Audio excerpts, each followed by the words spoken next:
اپنا ذاتی فیصلہ ہے کہ میں یہ باپا رہوں گی اور آئندہ جب تک زندہ ہوں میں اسی طرح رہوں گی، کیونکہ اللہ کا حکم ہے۔ پچھلے اللہ پاک میرے گناہ معاف کرے جو میں نے کیا، مجھے اللہ نے ہدایت نہیں دی، اب دے دی، اور میں اس سے کسی کو پابند نہیں کر رہی ہوں کہ نصرت سحر عباسی کہہ رہی ہے کہ نہیں میں نے یہ کیا ہے تو آپ بھی کریں، نہ نہ نہ نہ، یہ آپ کا اور اللہ کا معاملہ ہے۔ میں ان تمام خواتین سے جو مجھے سن رہی ہیں، وہ پولیٹیشین ہو، وہ کسی بھی پروفیشن سے ہو، عام عورت ہو یا کسی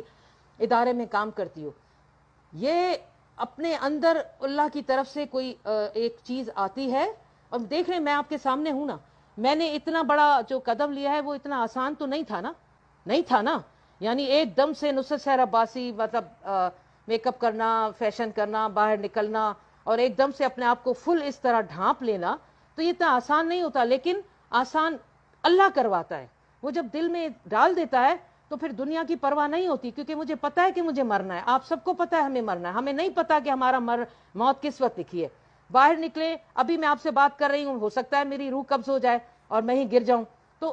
آخری وقت جو آپ بات کر رہے ہوں یا کوئی عمل کر رہے ہوں، تو میں تو یہ سمجھتی ہوں، آپ فیل کرتی ہوں، آپ کی اپنی مرضی، لیکن میں یہ فیل کر رہی ہوں تو ہو سکتا ہے یہ میرا آخری لمحہ ہے، مجھے نہیں پتا، یہ اللہ تعالیٰ کو پتا ہے، لوح قلم میں اللہ نے لکھ دیا ہے۔ ہاں دعا کرنی چاہیے اللہ تعالیٰ ہمیں لمبی زندگی دے، ہم کچھ کام کر سکیں، اپنے بچوں کی خوشیاں دیکھ سکیں۔